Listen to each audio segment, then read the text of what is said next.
Hello there, I'm Thorn. I use he, him, his, and I almost forgot what episode we're on.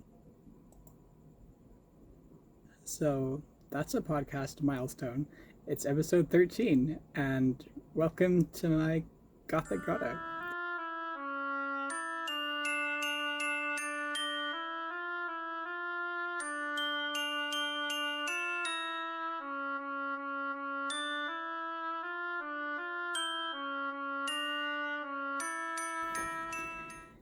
This is Banros, my co-goat, as many of you know. It's a little beanie baby goat with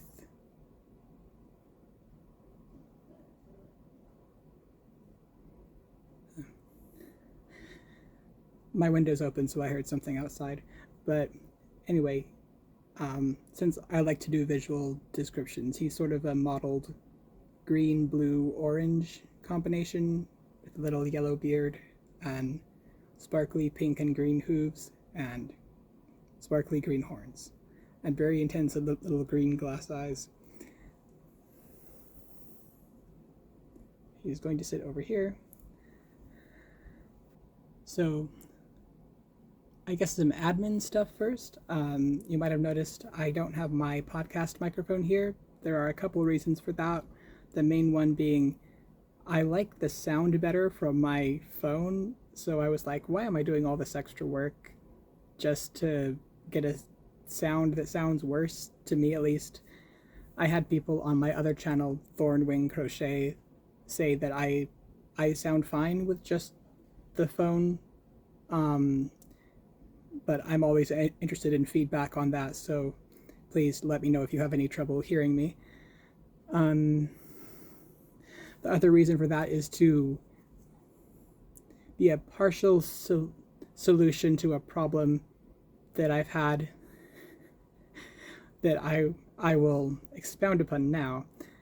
It kind of sucks having to say this, but I don't want to make a big deal of it, but also I don't want to act like it's not important.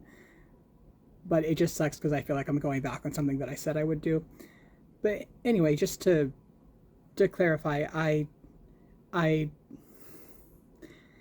you will probably have noticed that episode 11 and 12 don't have closed captions, and that's because I've realized I just don't have the ability to do them right now for several reasons, both physical and non.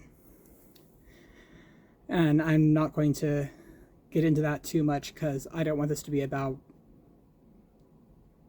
why I can't fulfill that access need. Like, it is important, but also, like, it's true that there are reasons why I can't do it right now, which sucks, but it is there. But what I'd rather focus on is some things I can do instead, and both now and in the future. So in the future, I'm thinking I can probably either go back to doing it myself because I'll have more time and energy when I'm in my own place, and I'll have a desk that doesn't make my tendons hurt to type. That's one reason why I haven't been able to do it. I've tried different things to mitigate that, but it's still a problem. I'd prefer. Ideally, I'd prefer to like pay someone else to do it, and I think in the future I might have the money to do that. I'm not sure how they would fare with both my stuttering and like the mystical pagan terms or proper nouns that I tend to use that aren't very recognizable. But if they have a problem, I'll just give them a list of terms I used so they can know how to spell them. I'm not sure how those services work, but I'm sure that I'm not the first to have that issue. And some things I can do right now. I know that the YouTube auto caption isn't great. I have found that it it captures me better than I thought it would, but only when I'm speaking words that it recognizes to be standard U.S. English. When I mentioned the name of my Welsh god, Gwyn, it's not going to catch that. And also, it has trouble with my stuttering sometimes because I stop in the middle of a word. Then it thinks it interprets that as a complete word when it's not. But some things I can do to mitigate that are having my phone instead of my podcast microphone that I was using, which I feel like it gives clearer audio, so either you, the viewer, or maybe the auto caption could have a better time hearing me. I hope anyway. And I won't be drowned out by the rustling and tapping noises that the other microphone picks up really well. Like I go in there into the audio file and make a cut on the either side when I see a big spike, and so like I'll move that clip way down in volume. But it is kind of like that's a lot of manual work. And the nice thing about not having to really worry about noise, which I've never had to, I always reduce the noise with my podcast mic, and at least most times recently that's what I've done, and I feel like that's one reason why it sounds kind of muddy almost. It's hard to describe, but I've never had to do that with my phone, which is really nice. It's less work and a better sound. But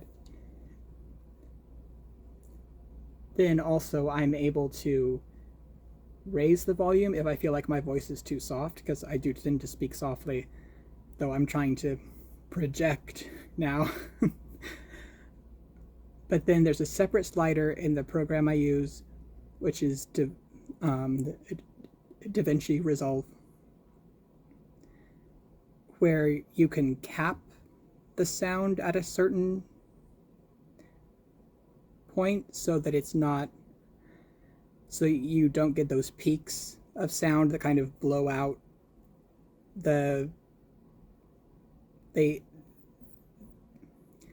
they go beyond what the output of the sound is supposed to be, and it sounds bad. Like that's kind of what's happening when suddenly you blow out the mic or something like that. I'm not sure of all the terms, but it's nice to know that I can stop that from happening. So I can cap the peaks at a certain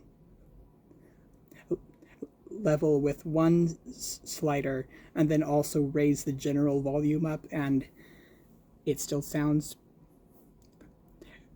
pretty good. Another thing I can do, because even then I don't expect YouTube auto captions to correctly spell Gwyn without help.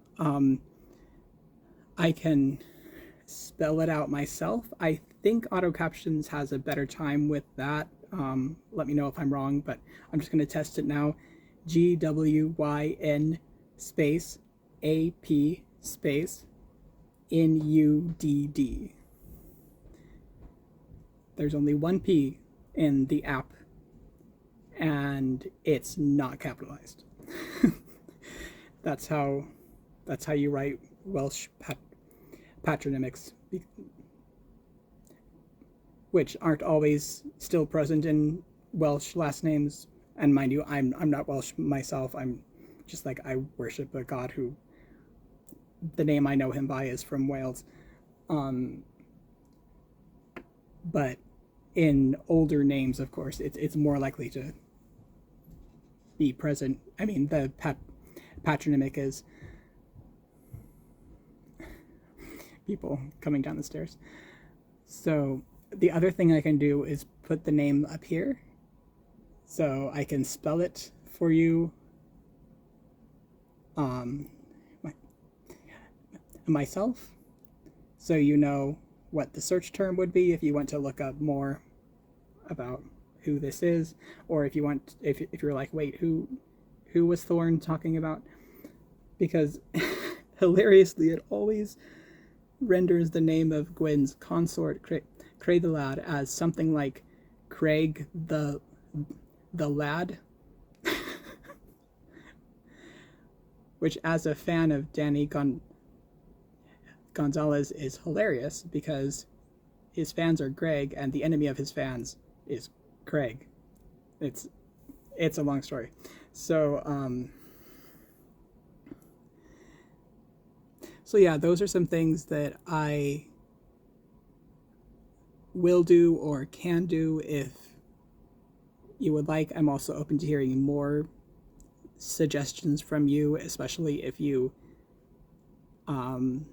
would benefit from something like closed captions, which unfortunately I can't do right now, but I'd like to hear, okay, so if I can't do that, what other things might help? Yeah, so thank you for listening to that. I think it's time for a coffee break. My mysterious mist mousse. This is my current mug. Oh, by the way, I will still try to verbally describe things so that it's, because there are multiple ways in which I'm trying to make my stuff accessible.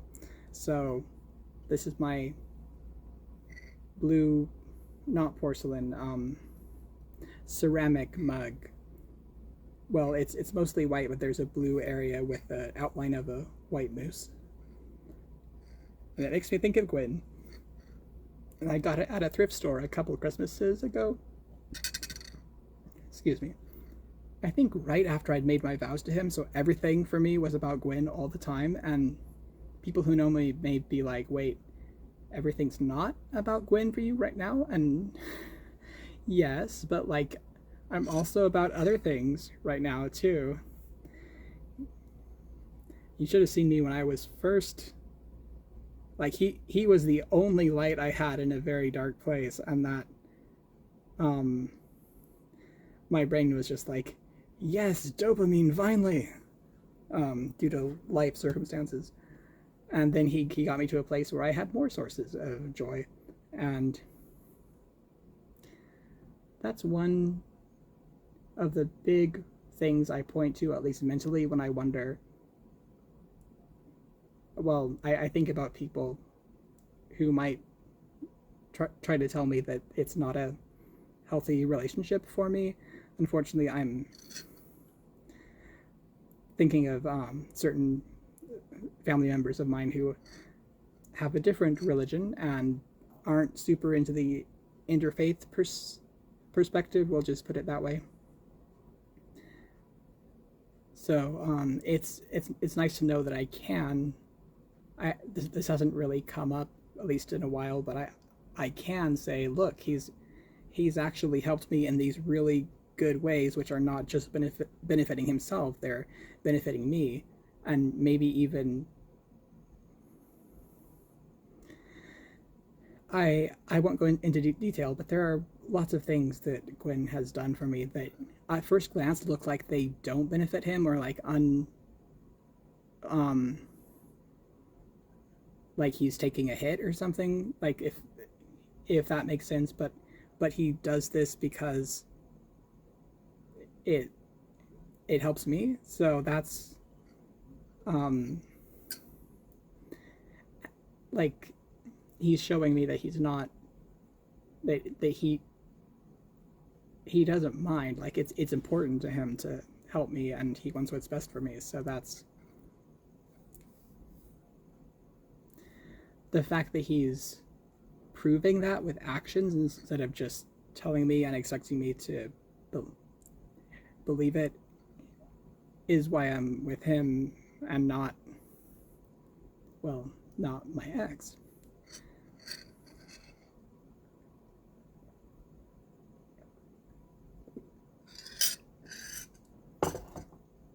My mouth was getting really dry during that, so I'm just going to drink some water.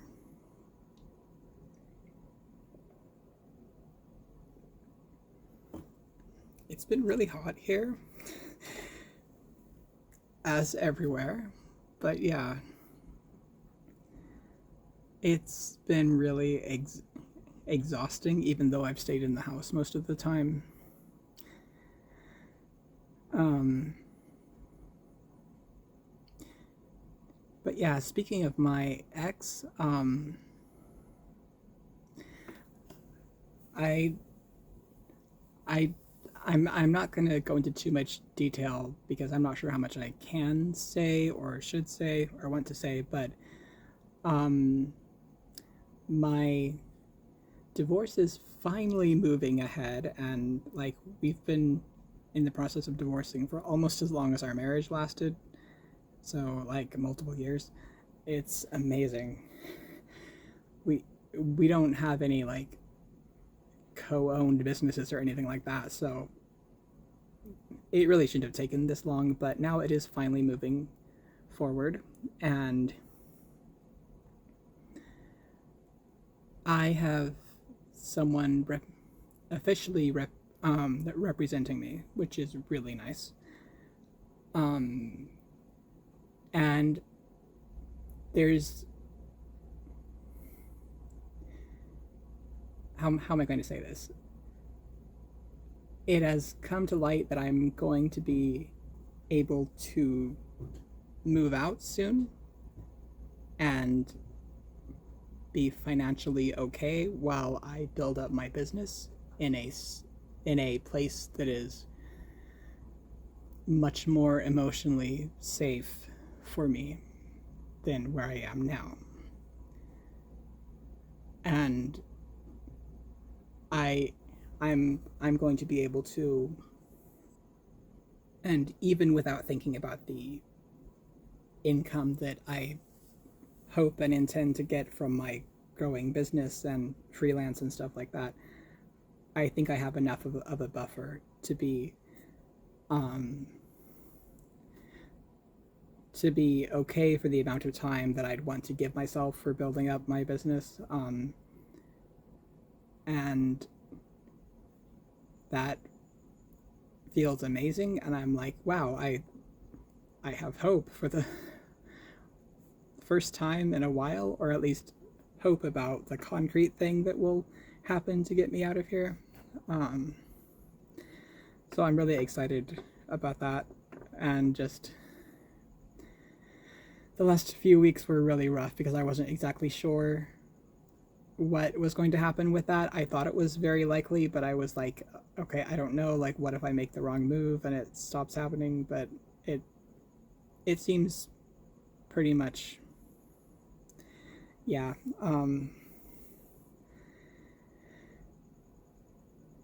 So yeah, that's it's really cool because um, well, I've talked before about how I'm not doing well in this current place. I don't want to go into it, but this will be the first time since before I left my abusive ex where I'll have a place to live that feels actually really safe, and like I can not be on alert all the time, to some degree at least. And I'm really looking forward to having either my own space or um, housemates that, and just people around me in general that I can trust to listen when I need to bring up an issue, and we can work through it and set boundaries and just com- like kindly and clearly communicate. That's something that's really important to me because of um, its value has been made extremely clear to me through its absence, if that makes sense. So yeah, but let's see, the next thing I wanted to talk about besides all of that stuff, life updates, is crochet, because of course. So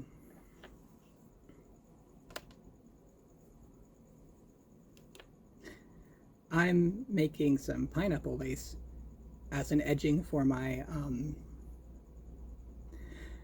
my finished Grafgan of Gwyn, which I will show in a minute. But this is the border, which will make it slightly wider and more blanket size. It's currently like very much a rectangle, because that's what the canvas was for that picture. Which I made it in pixel art, and then I turned the pixel art into a crochet chart that rhymes, and then I made it into a Grafgan. So you might remember my pineapple lace tutorial on Thornwing Crochet, my the other channel. And by the way, the pineapple lace I was holding up just now is like a deep purple grape jelly color, and this one is light springy green with a brown border. I'm going to do the brown picot edging, or the part that's brown on this sample that I did for the tutorial. I'm going to do it around the other side because I want to attach the piece to this this edge, the edge that you have before you crochet the picot border on it. So that way I have a more straight edge to just attach to the edge of the Grafgan, and then I can have the pointy lace bits, the picot edging. Oh, and that's P-I-C-O-T, picot, to this, so it can be even fancier. I really love pointy, delicate lace, and the picot bit will be in my sparkly black yarn.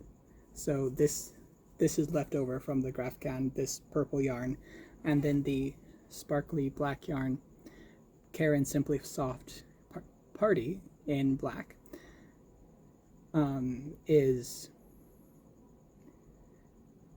it's not from the Grafgan, except I ran out of black yarn that I was using and just finished it off with the sparkly yarn, because I figured it fit. Gwyn's very sparkly in my experience. Speaking of, this one I don't have to censor because male presenting nipples.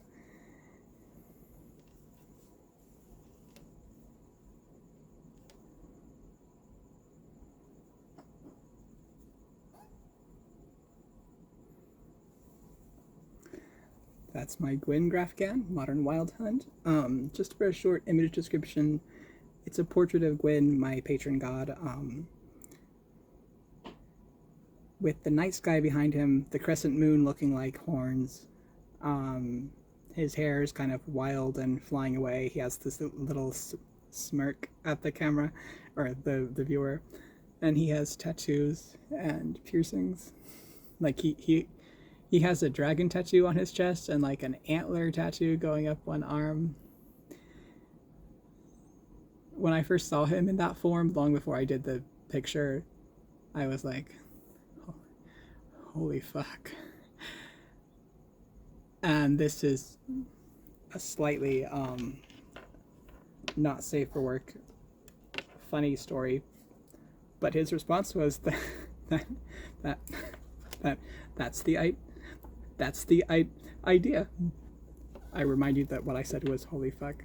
Anyway, so, and I'm a god spouse, so in a sacred marriage with him, sacred does not mean solemn.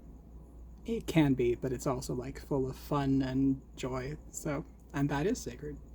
So whenever I talk about Gwyn, especially how hot I think he is, which I should, because I'm married to him, then I get distracted. But let me think about what my next crochet thing to talk about was. Right, I finished a really cool project that I've never seen the likes of before. Remember that poet shirt I was working on, in the one in orange yarn? Now it's orange and black, and it's like a poet or pirate shirt. I finished the first draft.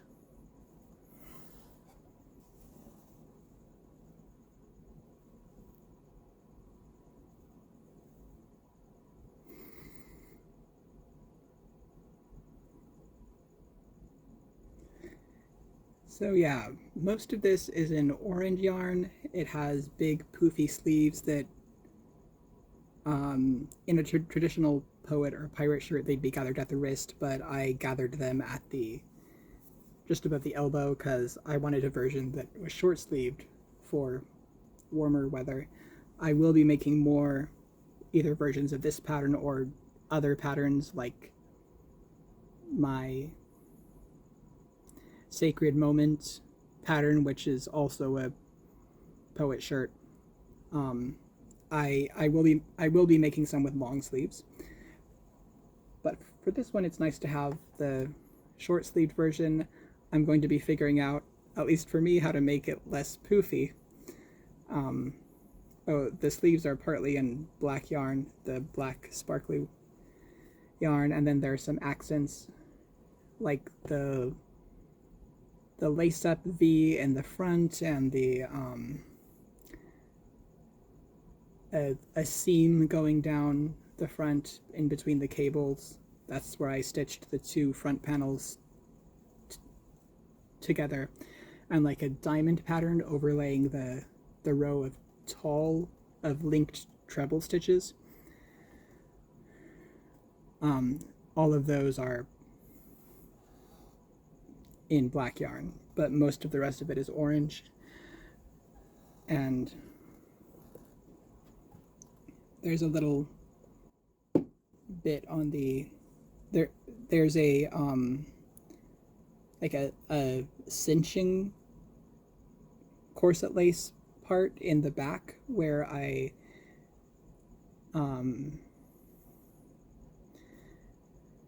crocheted some. I did single chain up one of the cables, I think, because I was planning for this when I made the back panel, and then I did some loops, every so often, some loops of like 5 chains so that I could use those to lace up the back, and that's why I made the main back panel so wide, because it's supposed to be very loose and then like you gather it. And I learned how to do cables and braided cables, which is nice. I learned V-stitch. I still don't know how to properly talk about or notate the V-stitch, so I'll have to look that up. Right now I'm gonna start working on the next draft, and I'll be filming different parts of that for the video tutorial, and that will not be the final version. It'll just be the first version I'm willing to put out there. Neighbors are loud. It'll just be the first version I'm willing to put out there, and at that point I'm going to be asking for feedback, and I've had people asking me about testing even before then, so I'll probably reach out to those people. Or if you want to pattern test, like, please reach out. I'd be happy to give you the earliest version that I consider a readable one, like a readable document. which will probably be way before I get the video all filmed and posted. So yeah, I'm really looking forward to this. For the second one, I was planning to use a bunch of my Caron Simply Soft Party in black, which felt a bit weird because I usually love black yarn for making things, but this one, since I had the orange yarn, which I don't know what yarn it is, maybe Caron Simply Soft. I didn't have the label by the time I got it, but I called it Pumpkin Moonlight because it's orange, and I wanted kind of a Halloweeny name. So it felt weird not to have the second, like, more finalized draft be orange. But then I somehow won a $100 Furls gift card from a giveaway I don't remember entering. So I tell more about that story here in on my other channel. And I did the unboxing of all that yarn, and I got a bunch of their orange color Campfire. So a bunch of that is going to be the body of the next draft, and then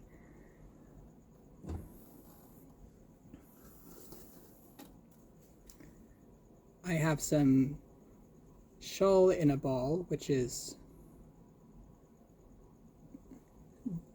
by Lion Brand, and this one is like a variegated black, silver, and brownish gold color with tiny silver sparkly bits, which I think is it's an extra strand of like tinsel almost that they weave around the yarn, and it is a pain to crochet with that because of that, but it's so beautiful, and I've made peace with the fact that often the tinsel will just break, and you have to just at least I just have to continue, and you'll have a few small sticky out bits of the tinsel, but it's not that big a deal. And once you learn how to deal with your tension, it doesn't happen as much. Like, it was still happening to me by the end of my last project with this yarn, which was the Rainbow Pride crop top that I did as a pattern test for alt knots. She was also the one who let me know that I won the gift card. I think, I'm not sure if she was doing the gift card in the giveaway in connection with Furls, or I have no memory of entering, but I'm so happy that I did, because now I have yarn. By the way, I just found out today that Lion Brand Shawl in a Ball is discontinued, which is really sad because it's so sparkly and shimmery and delicate. I am sad about not being able to get more of this. So this will be my accent color for the sleeves and like the lacings and stuff. So just to give you a sneak peek of how much stuff there is to think about in my next pattern, and I am going to see if it makes sense to make any of this simpler, but I think maybe I should just try to streamline the way that I did it the first time and not do a totally new thing, because it looks great, and I'll just, if I can clearly and concisely explain the instructions for doing it, I think people probably won't mind that it's a more complex pattern. Like I've tried to keep the actual stitches fairly simple. But in any case, there's the left front panel, the right front panel. They are different because there's a front and back to the two panels. I mean, an outside and an inside. So you have to mirror them. The back panel, the shoulders, which attach to the back, because the back itself is just a rectangle. My hands are off screen. But then you have to add the shoulders to create the armholes for the sleeves, which is the next part. Then the bottom hem, and I have hem parentheses S because it's a split hem. At least I'm not sure if that's the right term, but I saw in a example online of a sewn shirt of this type that sometimes they have a split at the hip so that there's more movement, so the side seam isn't sewn at the hip, basically. So I decided to recreate that with crochet, and that gives you the option of like making one hem longer if you have a lot of butt like I do. But anyway, you can make sure that your hems hit you where you want them. And I'm gonna have to figure out how to stop it from curling up instead of sticking out. Had some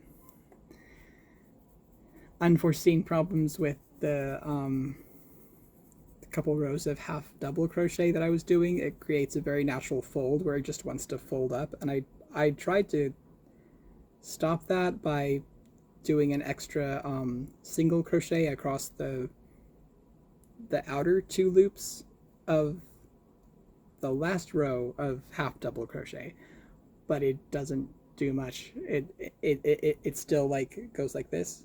So if I wanted to do that, at least I know how to do it, but I probably would take out the single crochet and so it's a thinner layer. But I don't want it to do that, so maybe I'll take out the braided effect with the half double crochet. And by braid, I mean like the way that I've been doing my graph cans, where you half double crochet in the back loop of each row, so it looks like a braid going across because the front two loops are left, so they have that like knitted look. So it looks like lines of stockinette stitch, basically, going horizontal. So, right, besides the bottom hem, then there's the neck border and the lace-up loops, then the lace-up loops on the back, and the actual thread for lacing it up, which I took 3 strands of yarn and just crocheted a chain. So that's what I did for my lacing up thread. You could do anything really, so I'll probably just mention a few options. I wanted to braid them, but I was like, this is too finicky for what I want to do right now, and I'm just gonna do the easier for me thing, which is chain, and that actually came out really nice. So yeah, I think that's all. Oh, I forgot, there's also the detail of the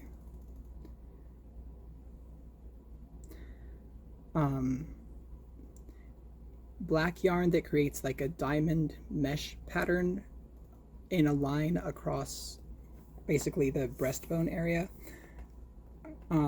That's to cover up the line of linked treble stitches, which I really don't like the look of, so I probably won't keep them next time, but I will probably keep the, or I will definitely keep the diamond pattern because that's really cool. Like it's like an overlay mesh on top of the fabric, and I will have to see if it looks okay on non-linked tall stitches like double or treble, because if it looks best on them, then you know that's fine. I'll just um, do the same thing because even if I don't like the look of the treble stitches, they'll be covered up by something else that looks awesome.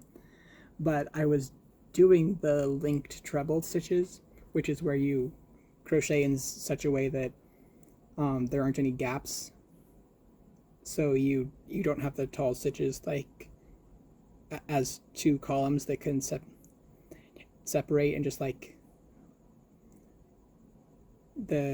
and show you what's underneath.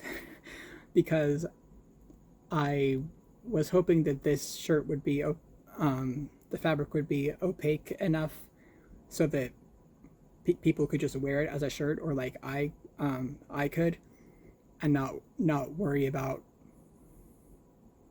it being kind of see through. But then I got to the cables and I realized the cables are going to show through. So I guess if people want or need to wear something to not show everything that's underneath there, then they're gonna just have to wear an undershirt or something with me. Since I've had top surgery, I do have the luxury of not having to worry about that. But I still need to make sure that the yarn is soft enough that I can wear it. Especially in summer. Someone suggested I use cotton or bamboo yarn for at least some of the versions that I would wear more in hot weather, and I love that. Like I do have a skein of bamboo yarn down here, just one, but I would love to get more of it and make a summer wardrobe in bamboo yarn, because I think I think I could actually stand to wear that in the heat. Like I'm very sensitive to prickly fabric, and it just doesn't have to be prickly to other people. It's just like anything that's not super soft, I'm like, it feels like it's prickling my skin because I have really intense sensory issues. So I'm gonna have to use really soft and or breathable yarn, and or possibly like wear something under it. But I'm doing this sort of as a, like, because I want this to be a wearable piece and not necessarily an over shirt. So I hope all of that makes sense. But and then in the summer, my sensory issues around clothes get worse because it's hot. So even just sweat makes my skin feel like it's like something prickly is touching me, which is not fun.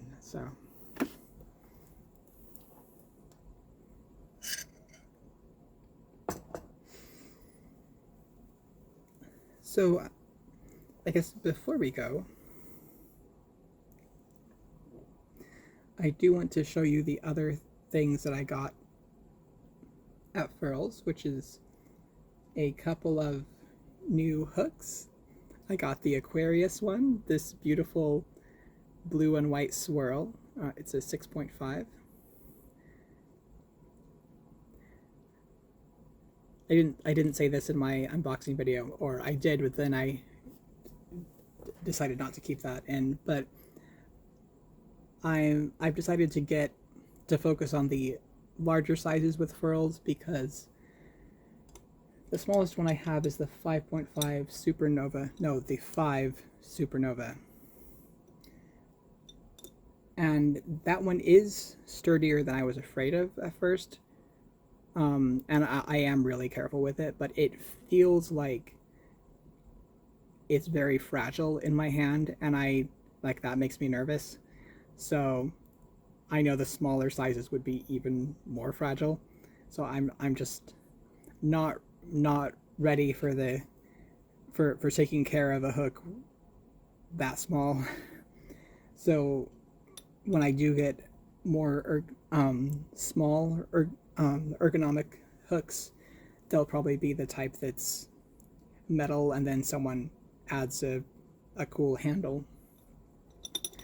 Like this one that I got from Etsy, which is, the handle is sky blue and kind of shimmery, and the hook is metal. It's about 2.75. I had to I had to get it from somewhere else, I think, because they don't make that size in the US usually. Oddly enough. Sadly, I don't remember the shop I got this from. It was not PJB Boutique, but I love their hooks too. I have 3 of them. But the other Furls hook I got this time is a 5.5. It's the Solar Flare. This beautiful orangey gold or goldy orange swirl.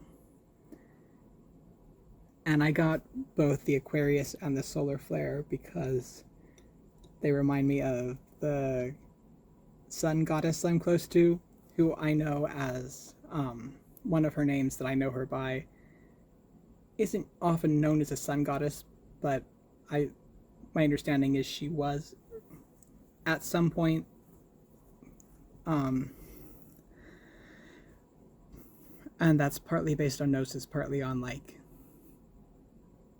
the words of friends that I trust that may also partly be based on Gnosis, partly on probably, I think some of them have more like academic or historical understanding of these things than I do, but just wanted to be upfront about where my info comes from. But anyway, they remind me of a goddess I know as Inanna, or for me, she's the same one as the Minoan sun mother, Terasia. Oh, good opportunity to spell things. Inanna. I always have to take a minute to remember where the extra N is, but it's InaNNA. It's like banana. Wait, banana doesn't have a double N, sorry.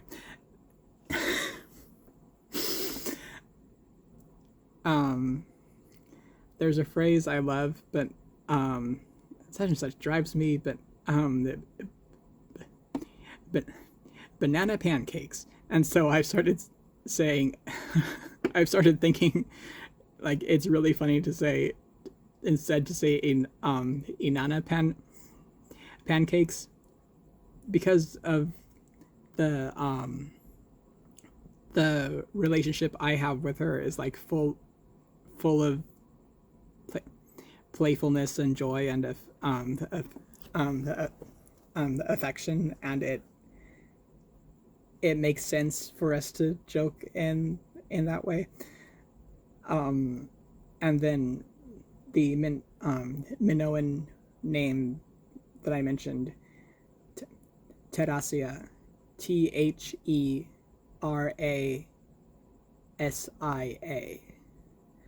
and that's in the specific path called modern Minoan paganism, or MMP. So I always try to link a resource to that down below if I talk about it, and I do often because it's a big part of my pagan practice. So we have the Welsh branch and then the Minoan branch, and oddly enough they're very connected for me because, and this is personal gnosis, but it's happened with a couple different people. The god that we know is Gwyn in the Welsh context, has told us that he's also a god that we call Korydallos in the Minoan context. So at this point, I know him by several different names and faces, and I think it's almost like a game he plays with seeing if I know him, seeing if I can tell that it's him, even if he shows up in a different form or under a different name, because I often can, like, I almost can't not know it's him, just like something in me just recognizes him. It's hard to explain really, but there's just this inner soul radar kind of that is just like, yes, that's him. And even in dreams, when I wake up later and realize, oh, he was in that dream in disguise. Often when he visits me in my dreams, I don't know who he is, or I don't know that it's Gwyn in the dream, or sometimes I don't even know that I know him. I'm just like, this person just I just really connect with him somehow, or sometimes her, or like, he doesn't confine himself to a single gender in my dreams, but there's always just this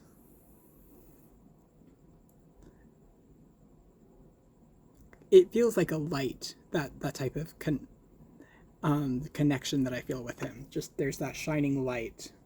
So yeah, that's a nice place to end it. I was going to tell you about my adventures in making cordage from celery bast fibers and learning how to null bind, but we will leave that for next time. Let's see if Banros has anything to say.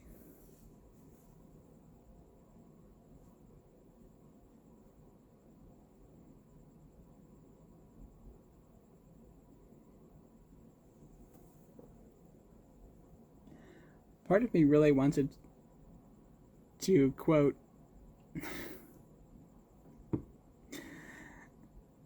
there.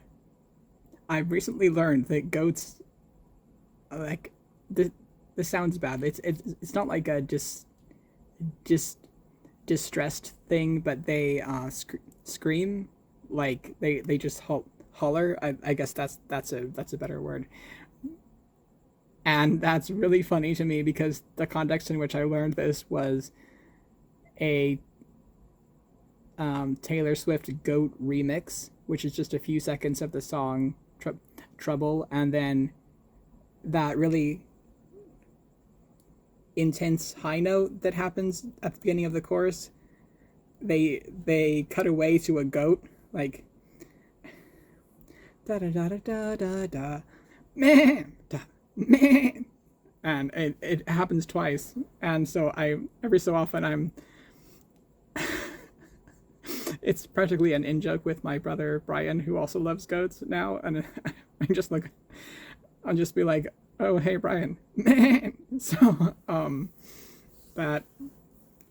that's really fun. So I don't know if Banros said some version of that, but he probably translated it from goat, or I will on the screen. So anyway,